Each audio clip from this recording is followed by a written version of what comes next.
First thing was a Merry Christmas.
Huh?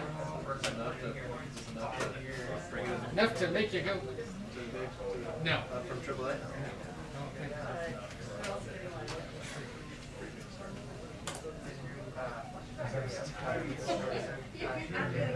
The longer she waits, the more.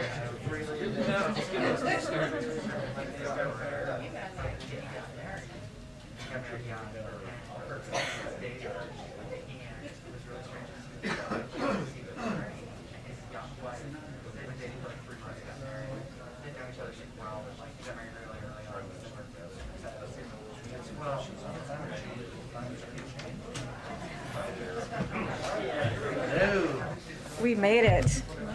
Hello. Heads up, indeed. Good afternoon, everybody. Okay.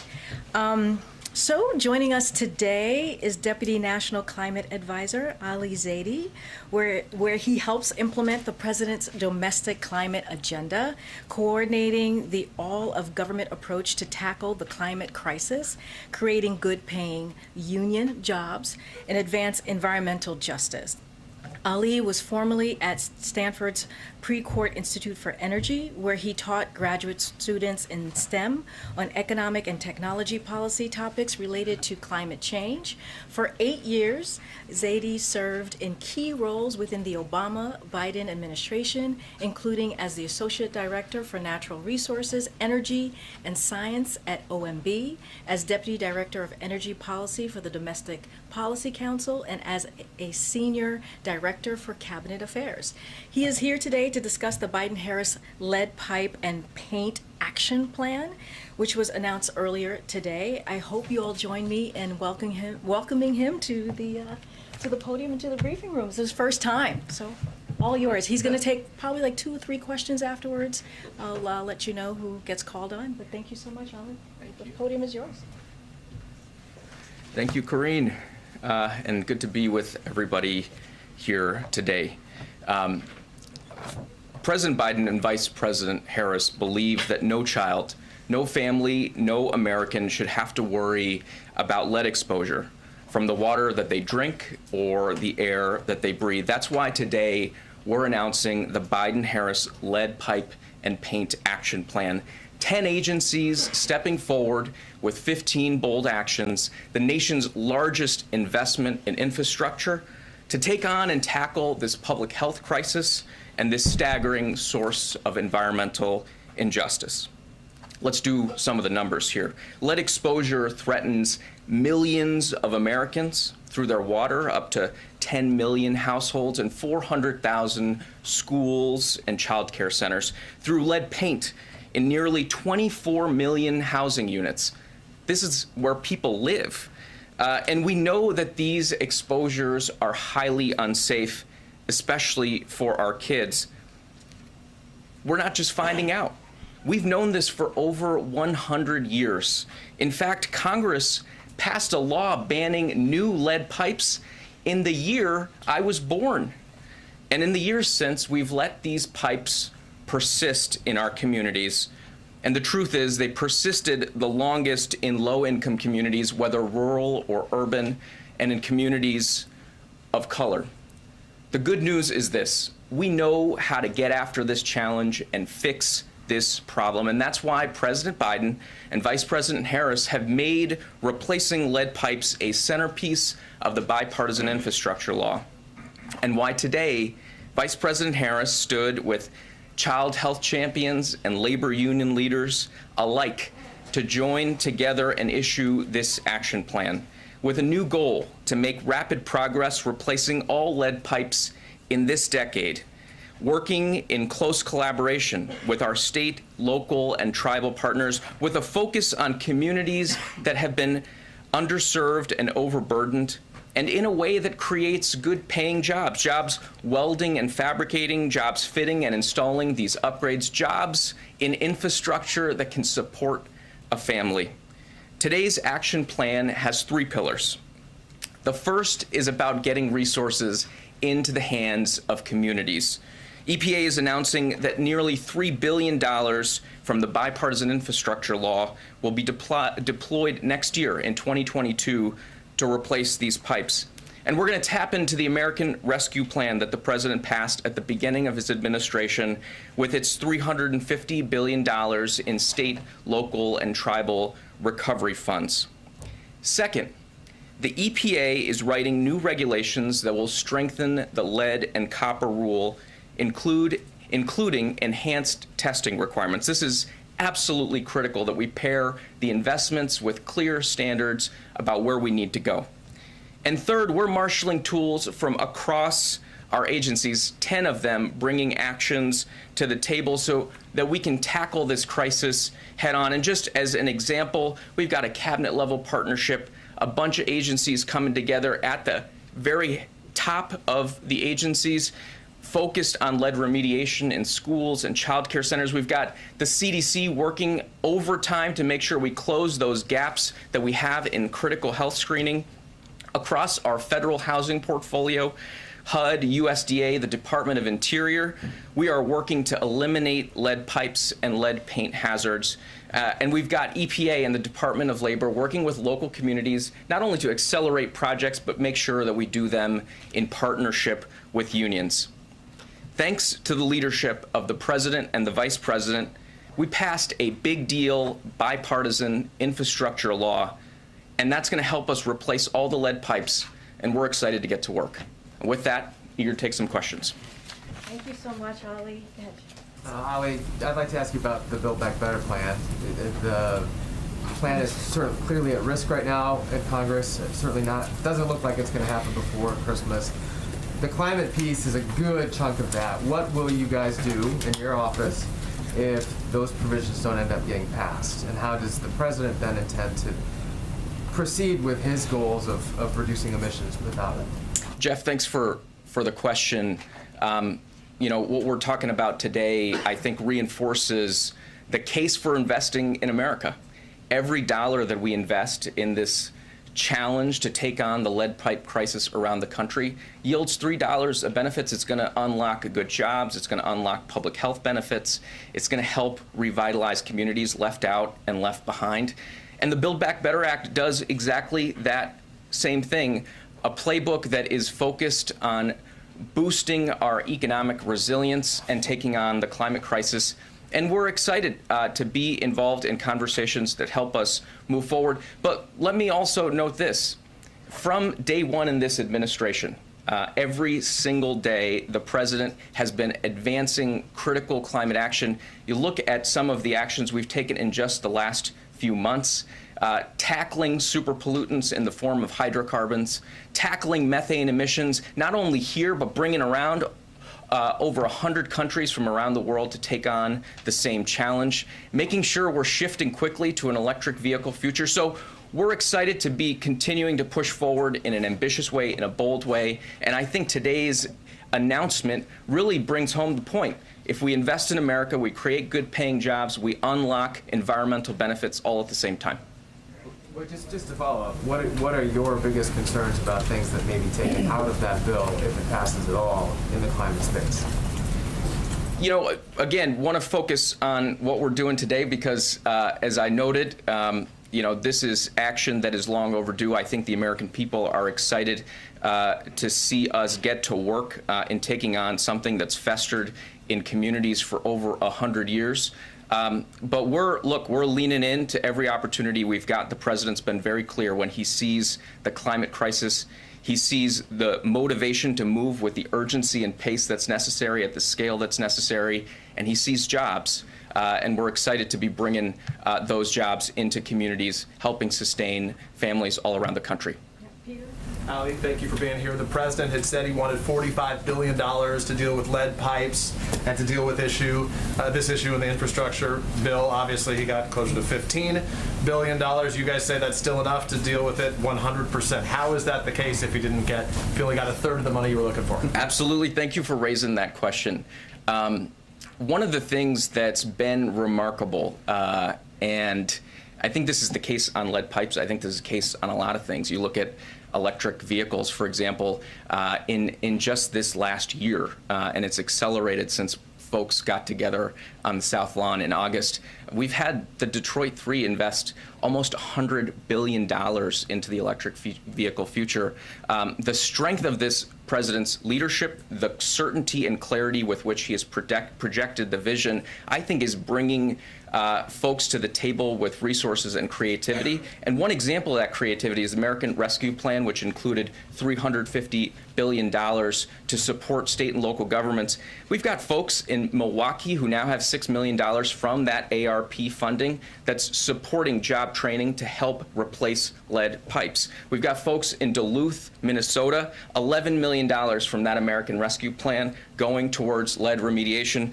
I grew up in Erie, Pennsylvania, so I'm particularly excited about the $6.5 million that Governor Wolf helped unlock so that Erie can get after some of the lead gooseneck issues that they've got in the community. So one, we are seeing folks sprinting in this direction right now, right away. The second thing, and this is where the action plan comes in, is we've been working really hard to make sure that we're being inventive and creative in the way we go after this challenge. That means creating regional technical assistance hubs. It means making sure that we're standardizing contracting. We're using the best technology. We're using data tools to help bend the cost curve, because this doesn't have to cost as much as it's always costed.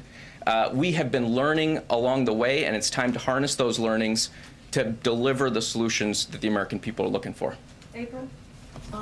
Crunching the numbers a little bit more and drilling down a little bit more, when you talk about different areas, a lot of it's a heavy lift when it comes to piping and infrastructure and going into houses, going into streets. And then you have the paint in homes that's easier to remediate. Over these 10 years, can you give us the numbers, the anticipation of numbers that we're going to see when it comes to the remediation of pipes, lead pipes, as well as paint? Could you give us the stats that you have? Yeah, absolutely. We know today, we estimate that there are 6 to 10 million homes that are impacted by lead service lines, and we need to do everything that we can to move as quickly through that challenge as possible. But we also recognize, and I think it's important to be transparent about this, that a little bit of this is mapping the topography of the mountain as we're starting to climb it. We have to go out there. We have to collect the data. There are communities around the United States where we don't know where the pipes are. So those are estimates. We need to figure that out on the front end. That's why we're investing in the data and the community engagement to figure that out. But the goal is very clear. Within this decade, making sure we're getting after that challenge. And on the lead paint front, that is a place where we need to continue to accelerate and marshal investment. It's something where the Build Back Better plan actually does invest dollars, and we're using the resources we have already available to us. Talked about HUD, USDA, and also the Department of the Interior, which works in Indian country, making sure that we're making those resources available. But as you talk about climbing the mountain, do you still at least have a baseline of what you want to see accomplished over this decade? Yeah, the baseline is this. We've got $15 billion of funding in the bipartisan infrastructure law. We're going to move $3 billion of that next year. We're going to leverage that significantly. We're going to mobilize the resources we're already mobilizing through the American Rescue Plan that are creating jobs right now and improving quality of life and health conditions in communities like Duluth, like Milwaukee, like back home in Erie, Pennsylvania. We're excited about that work. Just real quick, Ali, and thanks for being here. You say $3 billion of the $15 billion will be sent out next year. Do you yet know when precisely, approximately, the first lead pipe will actually be removed from the building and replaced with a new one? We are seeing, Ed, thank you for the question, and I remember you from your Federal Eye days, so good to see you. It is throwback. It is so important that we start making this progress right away. And you look at, for example, the city of Pittsburgh, which now has a plan to get all the pipes out by 2026. The funds from the American Rescue Plan already mobilized and taking pipes out of the ground, replacing them with a safer alternative. These dollars will accelerate that effort, and I don't think we're skipping a beat here. What we've been doing as an administration is building the relationships and building, to use a maybe tried term, the infrastructure to deliver the resources that we need, and make sure it gets metabolized in the system as quickly as possible. So I think that the short answer to your question is it's already making a difference in communities right now, and we're really excited about that. Thank you for being here. Could you address environmentalists, their concerns about the plan just setting a goal for removing the lead service lines versus mandating that these lines be removed? Can you explain why the administration has gone that way and not? Absolutely. I'm really, I am as an environmentalist, appreciate you asking that question. This is a multi-prong approach, and setting the goal is the motivation. And I think the point, hopefully I've conveyed, is simply by setting that goal, President Biden, Vice President Harris have motivated action in communities all around the country already, but that's not enough. And what the EPA is doing is embarking on rulemaking that will create new binding requirements so that we can have the certainty. I mean, you just think about, you put your kid in the car, you don't just buckle them up with a regular seatbelt, you put them in the car seat, you put the seatbelt on. I would say a lot of my friends click 4 or 5 things before they start driving. We're going to invest. We're going to set standards. We're going to bring technical assistance. We're going to be there shoulder to shoulder with folks as they take on this challenge. And the EPA is doing that. And just to speak to the EPA process, on day one, the first day of this administration, the president signed an order reestablishing the scientific integrity of our rulemaking processes. And so that is what's going to dictate the process. But the goals are very clear, and I think you heard them from Michael Regan, our administrator, how vigorously the EPA intends to develop standards, requirements, to make sure that we're delivering on the target. Okay, we're going to take 2 more, Phil and Zolan after. I'm going to follow my good friend Jeff's lead and broaden it out a little bit, if you don't mind. Given the scale of the administration's climate ambitions, of which this is very much a good example of, have you guys felt any constraints on the regulatory side by concern over securing one vote in particular in the United States Senate in terms of what you're able to do, how far you're able to go in terms of your agenda on the climate side broadly? You know, one of the things that's been constraining, and I don't think folks write about this enough, is the incredible hollowing out of the U.S. government as we came in. And one of the things that folks at EPA and other regulatory agencies have had to do is build up that strength, that capacity to be able to do the analytical work to underpin regulations. To the point earlier, we've got to make sure that these regulations are grounded in the best science and the best data, the best engineering work. But if you look at our record, you know, I just tick through some of the sectors. You look at the industrial sector, we finalized regulations that will take hundreds of million metric tons out of the air in the form of hydrofluorocarbons avoided. You look at the oil and gas sector, we proposed the most sweeping methane action strategy and rules requirements around reducing methane emissions. And we went and we galvanized the rest of the world to come along with us, over 100 countries joining that ambition. You look at the auto sector, which is going through transition. We've been at the table, and this is because of the leadership of the president and the vice president. We've been at the table with the automakers, with the environmentalists, with the engineers, with the scientists, and with our brothers and sisters in the UAW, and we forged historic standards that will reach further than ever before on electric vehicles and on fuel economy. So you just tick through it, sector by sector. We've made tremendous progress. And the regulatory muscle is not the only one that we're leaning on. Just last week, the president signed an executive order. Last week, he signed an executive order setting new goals for procurement, how we use our buying power as the largest purchaser of goods and services in the world, how we use that to accelerate progress in electric vehicles, in clean power, in 24/7 clean power, in the building sector, even in clean materials like clean steel and clean cement. So I don't think there's any shot we're not taking. I think we are excited to be able to lean in and do it in a way that's grounded in the best science, grounded in the best analysis, and that's going to bring folks along, bring along the good paying jobs that the president talks about every time he talks about the climate crisis. Go ahead, Zolan. Just follow up on Build Back Better.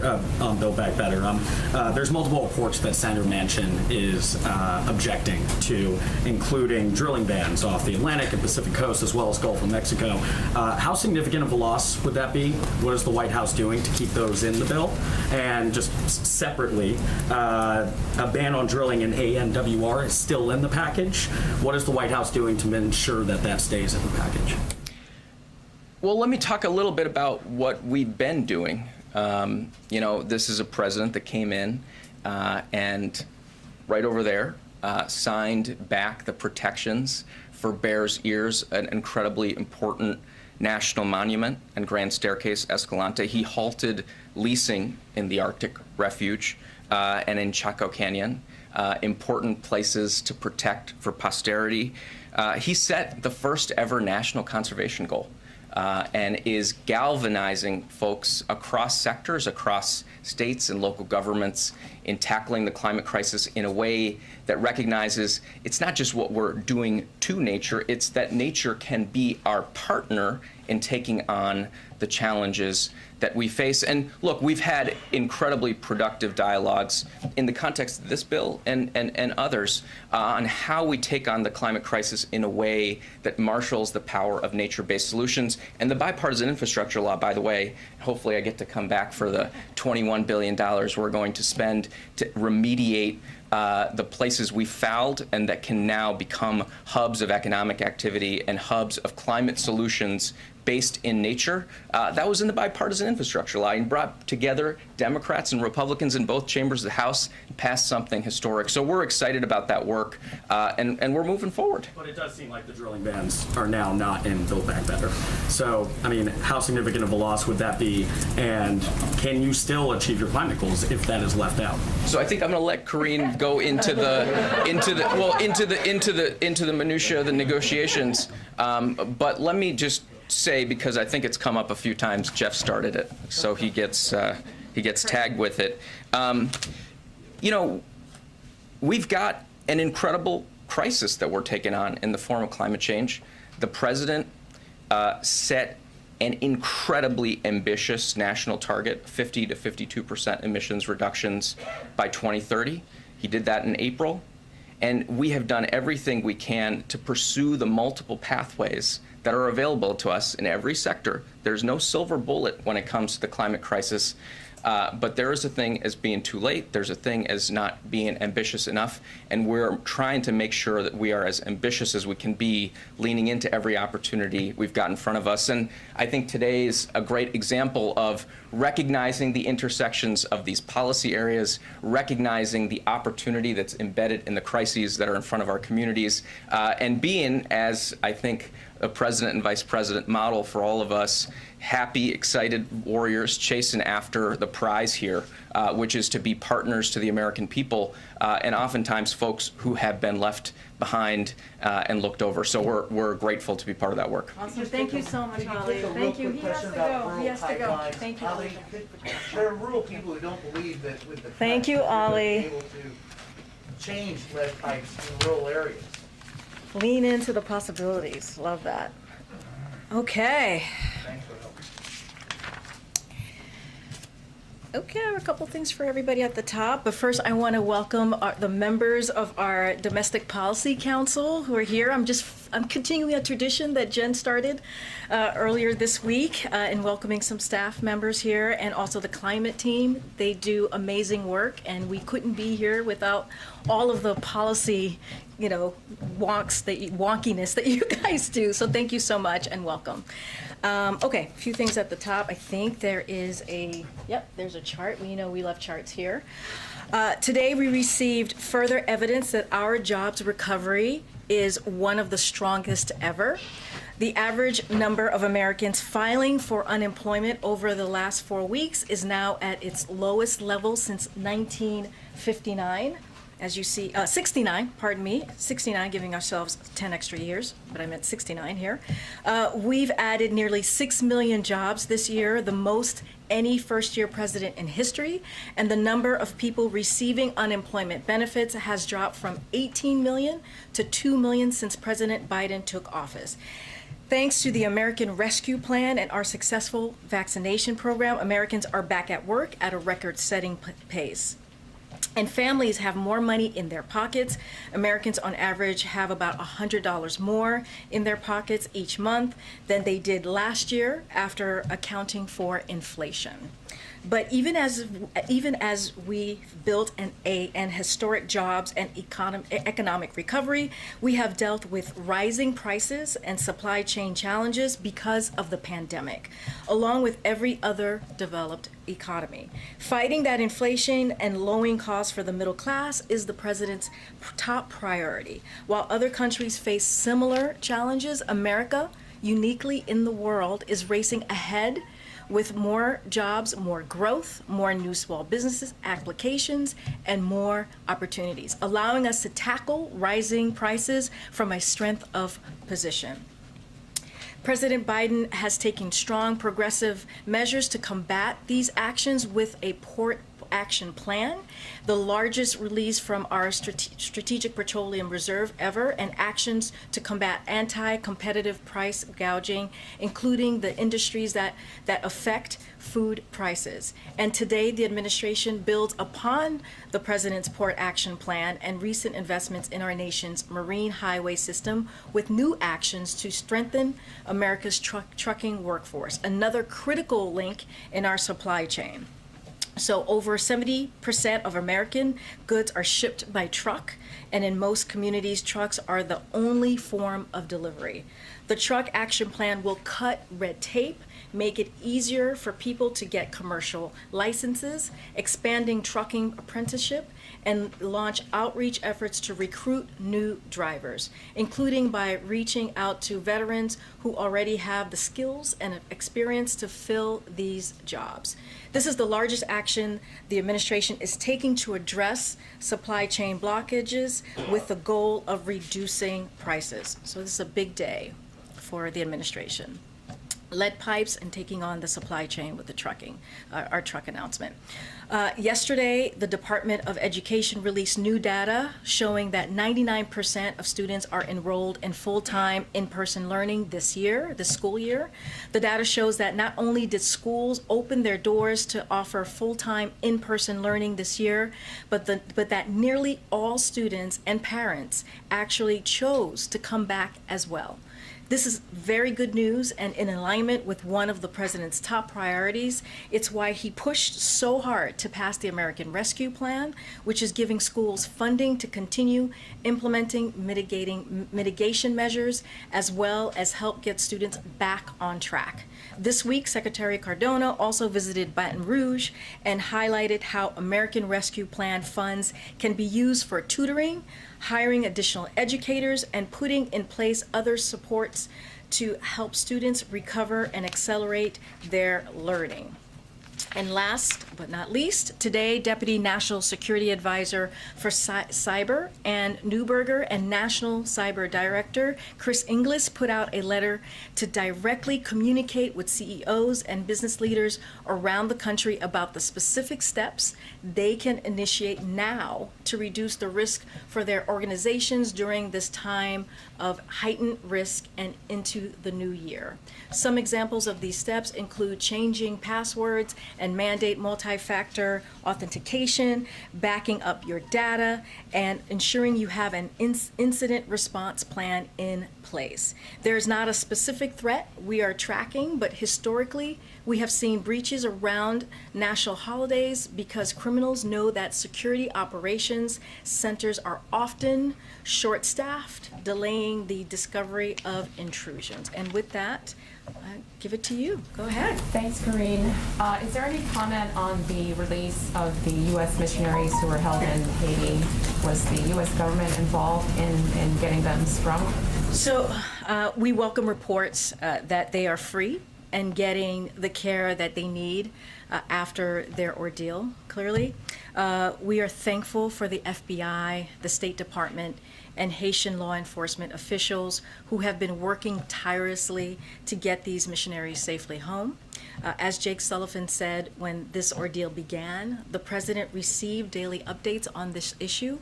The U.S. government has been working tirelessly over the past 2 months to get them released and get them the medical care and support they need after an ordeal like this. Protecting the welfare of Americans overseas and freeing Americans held against their will is a top Biden administration priority. For any specifics on the details of this, I would refer you to the Department of State. And then today, the president had a conversation with several senators about voting rights. Can you, talk a little bit about that, the senators that he was talking to, and how did that conversation come together in the first place? Was it initiated by the White House or the senators? So today, the president, as you just mentioned, Darlene, and the vice president met virtually with Democratic senators to discuss voting rights. The senators provided an update on their progress, and the president and the vice president reaffirmed the importance of acting to ensure that every American can vote and have that vote be counted. The members they spoke with include Senators Schumer, Kaine, King, Klobuchar, Manchin, Merkley, Tester, and Warnock. The president has been getting regular updates on this from his team, who all of us have made voting rights a priority. And then one last one. Yesterday, he was asked a question in Kentucky, and he said that if we can get congressional voting rights done, we should do it. If we can't, we've got to keep going. There's nothing domestically more important than voting rights. It's the single biggest issue. Was he speaking generally about voting rights in the sense that if we can get it done, we should do it? Or was he trying to say that Build Back Better should now take a back seat and voting rights, the Senate should? That's a jump. Well, it would be. That's a joke. So let me just lay a couple of things out for you. The president has made clear that the systematic effort to deny people the right to vote in this country is just plainly wrong, unconstitutional, and goes against the very foundation that our democracy was built on. The president believes the right to vote is the cornerstone of our democracy and has repeatedly urged Congress to act to protect the right to vote and access to voting. He has addressed this issue in front of Congress. He has addressed this issue privately with members of Congress and senators, as I just read out, and of both parties he's done this. He has addressed this issue with civil rights leaders at the White House. And so, protecting the cornerstone of our democracy should not be a partisan issue, but sadly, what we're seeing is that this has been the case. So in the past, voting right has been a bipartisan issue. So my question to Republicans are, how has this changed? Why has that changed? So as the president said yesterday, to your point, there's nothing more urgent than passing voting rights and getting that done.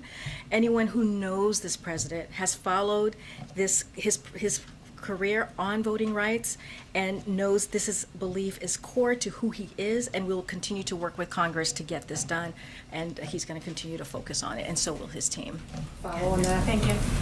Earlier this week, the White House described talks between the President and Senator Manchin as constructive and productive, but sources on the Hill say that these talks have actually been going, very poorly, and it does now appear that Build Back Better doesn't have a path forward this year. So I'm wondering, how now would you describe the conversations between the two, and what, again, were those areas of productivity earlier this week? So, as you all know, we don't go into specifics. We have a policy of not talking about private conversations, and even Manchin said that himself. Person-to-person conversations should be kept private. So the president discussions with lawmakers outside of readouts that we have, usually we keep that promise. So I don't have any more details to offer beyond what we've said this week. The president is determined to get this done as soon as possible. We're talking about cutting costs for American families. We're talking about child care, elder care. We're talking about prescription drugs, lowering the cost of prescription drugs, which is so critical and important to American families and just to Americans across the country, and also universal pre-K. All these things are critical, and that's what the president is going to continue to focus on. And I'm hoping you can clear something up here when it comes to the question of 2024. The vice president did an interview with the Wall Street Journal, and she was asked if she assumed that Biden would run again. And she didn't say yes. She just said that the two of them hadn't talked about it. Of course, you all and the president himself has said that he does plan to seek re-election. So what's the disconnect here? Why? I can't speak to a conversation that the vice president and the president has. I could only say and reiterate what Jen has said and what the president has said himself, that he is planning to run for re-election in 2024. I don't have any more to add. But just to be clear, when the president says he plans to run again, he means with Harris on the ticket? Yes, he does. There's no change. Yes. Go ahead. Karine, can you give us a sense of where the White House sees Build Back Better right now?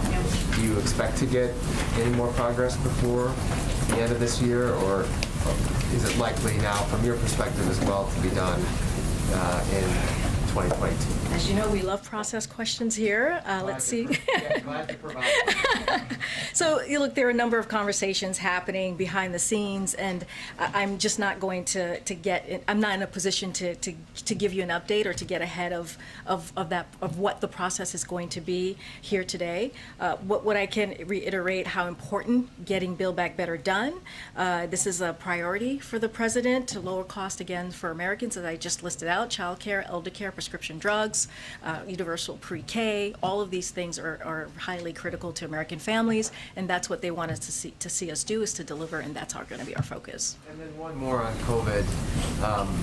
The variant is raging, deaths and cases are up in this country and worldwide. The president unveiled his winter plan a few weeks ago. Broadly, given where the cases are right now, does the White House feel that its strategy is working? So we know that the tools that we have in place indeed works, right? And the president, what he did with his winter plan that he put out a couple of weeks ago is just to build on that, build on what we know works. So our commitment, just to lay out a little bit here, is to sharing information transparently and as expeditiously as we can. We also want to make the most important thing clear, and we must all, in this moment of the pandemic, we both know and have the tools, as I just mentioned, we need to protect us, different than any other points of this pandemic. If you think about where we were a year ago, we had less than 1% of the population that was fully vaccinated. Now we have 71% of the American public that's fully vaccinated. So we are in a different place than we were before, and that's because what we know is working, what the tools that we have, we know are working. So the most important and encouraging news we have is that vaccines in particular, boosters, we know protect us. And thanks to the president, they are widely available. So yesterday, Dr. Fauci told the American public that the existing vaccines are optimal for our protection against Omicron, so we need to get everyone who is vaccinated now boosted. We've made them readily available. They're free. And through the winter plan, as I just mentioned, we have AARP doing extensive outreach to our most vulnerable, pharmacies doing proactive outreach and expanding availability, and have a continued ramp up paid media campaign driving Americans to their boosters. We also know it's critical Americans not lose sight of masking indoors where CDC recommends this. We've been clear that we must follow this simple measure we know helps to stop the spread. And beyond vaccine effectiveness, we're looking at transmittable severity. We know vaccines and importantly boosters are critical, as Dr. Fauci also messaged. So we also know this is more transmittable variant, the Omicron, and so we have to do everything that we can to get people vaccinated quickly and get boosted, and also boosted as quickly as we can. So we're just going to continue pushing forward the plan, the tools that work to get Americans vaccinated and boosted. Okay, yeah. Just back to Build Back Better for a second. Some senators emerged from their lunch today suggesting the president himself would have a little more to say about the future of Build Back Better later today. Is that something we should still be anticipating? So I don't have anything to share with you. Clearly, if the president has more to say, we will let you all know, but I don't have anything at this moment. Before you came out here, speaking of boosters, and it may have crossed paths with you guys coming out here, the CDC, vaccine advisors to the CDC apparently voted unanimously to recommend people seeking vaccines or boosters go with Pfizer or Moderna instead of Johnson & Johnson. Yep. The CDC director will have to make a decision ultimately, and it should be announced later today, I guess. I'm just curious at this point, what would be the message to somebody who has a J&J shot, and is it responsible for the United States to continue distributing that shot not only in this country but around the world if the vaccine advisors are saying that? So as you know, ACIP is an outside advisory panel. So the ACIP regularly meets to discuss the vaccines and clinical usage, as Dr. Walensky said yesterday. So it's not unusual. This is regularly happening. Whatever decision they come to will go then to Dr. Walensky, and we will follow her guidance once we get that. But what we know right now and can focus on is that the importance of getting vaccinated and boosted, as I just laid out, we have 3 effective vaccines available to people widely around the country. And right now what we know, it is critical to get vaccinated and boosted to protect yourself from Omicron. So that's what we know at this moment, is that we have 3 that are effective. If she were to come back and say, and this is a hypothetical, I want to stress that. Yes, I know we it is a love hypotheticals in this room. We do not like hypotheticals in this room. Do we know whether she could say we shouldn't be giving out J&J anymore, and how quickly it could be removed from the market? I can't get ahead of what Dr. Walensky is going to say. We follow the science. We listen to the public health experts. That's our motto here, the North Star, if you will. And I'm going to leave it to Dr. Walensky. Yeah. Just want to circle back to Russia. Have there been any updates in terms of, I know there was obviously a U.S. official in Moscow, where things stand on the talks, any announcements about future talks maybe coming in the days or weeks ahead? Yeah, so we're constantly consulting closely with our European allies and partners to determine the best way to proceed with the security talks that President Biden and President Putin agreed to very recently. Today, National Security Advisor Sullivan had a call with his B9 counterparts. Yesterday, he spoke with Russian Presidential Foreign Policy Advisor. Today, Assistant Secretary of State Karen Donfried is in Brussels meeting with NATO allies to brief them on that conversation and on her meetings in Kiev and Moscow, which she had this week. Our focus continues to be diplomatic progress and de-escalation. That is the most important thing here. We believe progress is possible on ending the conflict in eastern Ukraine through implementation of the Minsk agreements in support of Normandy format. So that is our focus right now. Okay, and then just one more on circling back to Build Back Better. Yep. I know the president's a veteran of these types of things, 36 years in Senate Vice President.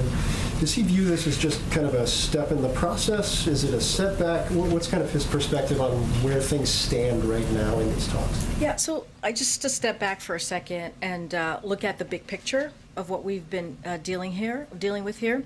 So this president and the congressional leadership team, working with two of the narrowest majorities possible, has passed several of the most impactful economic legislation in American history. He turned around a failing COVID response and a sputtering economy, and he's taking strong action to address the financial challenges that Americans care about the most. His leadership and bills and those bills now resulted in unprecedented economic recovery that is the envy of the world, historic job growth, the fastest drop in unemployment in history, strengthened supply chains, and boosted competitiveness against China. We delivered because we stayed focused on what the American people care about and did the work. That's exactly what's happening here. Meanwhile, Republicans are actively seeking to hurt the pandemic response, explicitly rooting for inflation to get worse, and so they are blocking what we're trying to do for the American people, which is bringing down the cost and doing the work on behalf of the American people. So of course, any president wants anything to happen sooner, right? He wants us to get this done as soon as possible. He wants to deliver the Build Back Better plan for the American families as soon as possible. But we understand that it's going to take time, and we're going to continue doing the work. Go ahead. Good, Aisha. Another question on Build Back Better. I know that seems to be the theme of today, Yes. but one thing that seems to be a sticking point is for Senator Manchin is the child tax credit. And so I do want to know, is the White House willing to move the expanded child tax credit, the payments that people get each month, is that negotiable? When you say move, meaning? To move it from Build Back Better. So to let not me have it as a part of the plan. So first, if a standalone bill, As a standalone right? bill or yeah. Okay, so in order to do that, we need the 60 votes in the Senate, and we just don't have that, right? So that is not an option here. But what we're going to continue to do is move forward and have the conversation on Build Back Better, and to get that done. That's one of the reasons the president included it in the child tax credit, included in the Build Back Better bill. Look, the CTC puts money directly into the pockets of families across this country at a time when, unfortunately, the cost of some everyday things have gone up. We'd hope that everyone in this town, regardless of party, would support it. The president was clear when he signed the child tax credit extension into law as part of the American Rescue Plan. He viewed it as a vital tool to fighting child poverty and helping families. So the president believes the child tax credit is highly effective policy and needed now more than ever, and that's why he included it in the Build Back Better plan. So must it remain in the Build Back Better plan? Because there's some talks about it possibly being removed and maybe not being a separate plan if Manchin will not support it. Well, all I can tell you right now is if we pull what we've been hearing, and people have been asking us, how would we support it being in a standalone? And the thing is, the reality is, you need 60 votes in the Senate. We do not have 60 votes in the Senate to do that as a standalone. So we're going to continue to make sure that we work with the Senate to really get Build Back Better done. And just really quickly on voting rights, I know you said that there is nothing more urgent for the president right now than voting rights, but it does seem like Build Back Better, all these other things have taken a priority over voting rights. Like that there has not been movement, and there is a great deal of frustration from activists, voting rights activists about that. So I guess how do you address that to say that it is the most urgent thing, but it does not seem to be the top priority legislatively? Let me just run through a little bit of what we have done, because I think that's important. I feel like sometimes that gets lost as we're talking about voting rights, and it shouldn't, because the president has made this a priority. Voting rights has made this a priority throughout his career and practically on day one. So dozens of White House staff work on this priority every day. And it is fundamental to upholding the rule of law. You all heard the president speak about this at length at the 10th anniversary of MLK's memorial, which was not too long ago, decrying the big lie and making the case for voting rights legislation. Here's what we've also done, because we are not waiting for legislation. We wanted to make sure that we moved forward very quickly and got some of these things done. So the president's historic executive order in March, which he signed on Bloody Sunday, and which agencies have now submitted action plans for, leveraging the power of the administration to protect the franchise and make it easier to vote. That's one. DOJ has been doubling their voting rights staff at the Civil Rights Division, as well as taking steps to ensure compliance with voting rights statutes, launching a task force to combat the increase of threats against election officials and election workers, and issuing guidance on a variety of issues pertaining to fair and secure elections. And the president appointed the vice president at her request to lead this administration-wide effort using the bully pulpit and convening power to the White House. So the president believes the right to vote is critical, it's crucial to the health of our system of government. So that's what we've been doing. So I don't want that to get lost. I'll get to you in a second, April. Thanks, Karine. I wanted to also follow on this child tax credit issue with Joe Manchin. I remember a couple months ago we were sitting on a tarmac, delayed because the president, with much fanfare, came out and announced that he had a framework that had sort of sign off from senators. And then this week we've learned that Joe Manchin has either asked for child tax credit to come out or sort of pitched a 10-year child tax credit that would cost 1.4 of his $1.75 trillion. So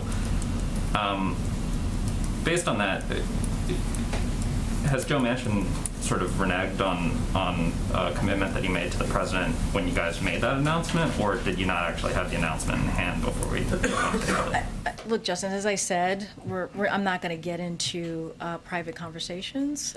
Certainly not going to lay out what has been negotiated or not negotiated. I'll let Senator Manchin speak for himself on what he wants included or not, and where he sees this. And then on COVID, in response to Jeff, you said that the tools that we have are working. And I take the point that if you're fully vaccinated and boosted, the chance of severe harm from COVID to you, your personal risk is relatively low. But that doesn't describe a majority of Americans. And just in the last 2 weeks, we've seen cases up 40%, deaths up more than a third.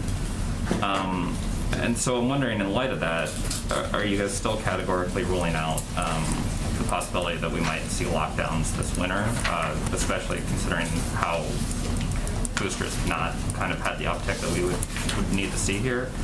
And are there going to be any operational changes here at the White House? Obviously, the president, 79 years old, he's been boosted, but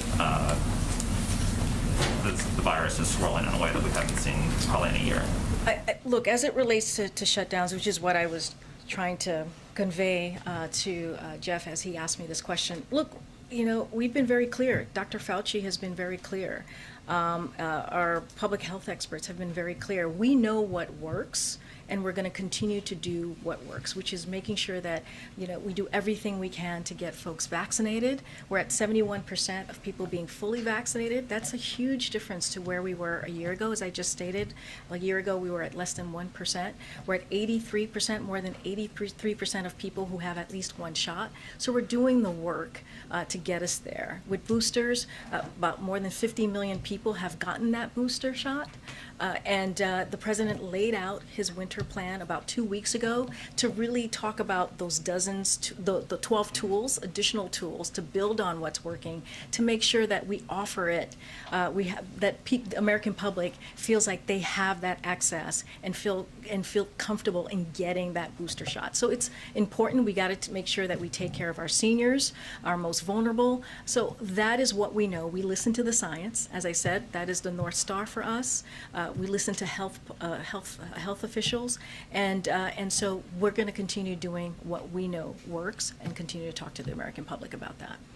Go ahead, Peter. Thanks, Karine. First, a little before you came out here, report across, why is the administration suspending talks for cash payments to the families of illegal immigrants separated at the border? If the president has said, you lost your child, it's gone, you deserve some kind of compensation no matter the circumstance. Did he change his mind? Does he no longer think that these people need compensation? So, Peter, it's ongoing litigation, so I would refer you to the DOJ. I can't speak about it from here. Okay, a question about crime recently. The mayor in San Francisco is now trying to add police funding because when she pulled it to reinvest in communities, crime went way up. So would President Biden, as the leader of the Democratic Party, advise Democratic mayors not to pull money from police budgets? So I can say this. It is absolutely unacceptable when gun crimes are taking lives, when families don't feel safe going to the park or their local schools, when thieves feel impunity in stealing from retailers. So we applaud the mayor making sure that there is more police presence in the city to protect Americans. So if you're a mayor, this is what we say to local leaders, if you're a mayor or a local leader, there is a crime problem in your community, we think you should step up and do something about it, just as many mayors are already doing. And we've made clear that we're going to offer federal support to help you do that and to keep communities safe. As just one example, the Department of Justice announced last month grants to help put 50 more cops on the beat in San Francisco and funding for over 1,000 more community-oriented policies roles nationwide. The president has proposed doubling that program. So we want to make sure that that mayors and local leaders do indeed step up and make sure that they're protecting their community. And then just one more topic really quick. We got to wrap it up. Okay, just quickly, Yep. why is President Biden telling people still that the vaccinated cannot spread COVID?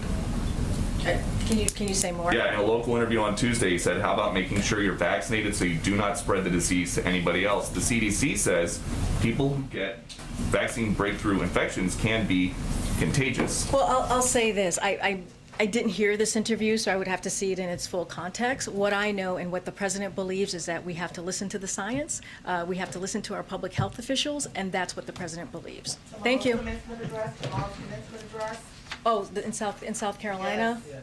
What's the topic? Is he talking about voting rights? We'll have more to share with you on that later, but we know we have to go. But if you want, you can come and see me in the back, and I can get you more information. Thanks, everybody. Thank you. Thanks, everybody.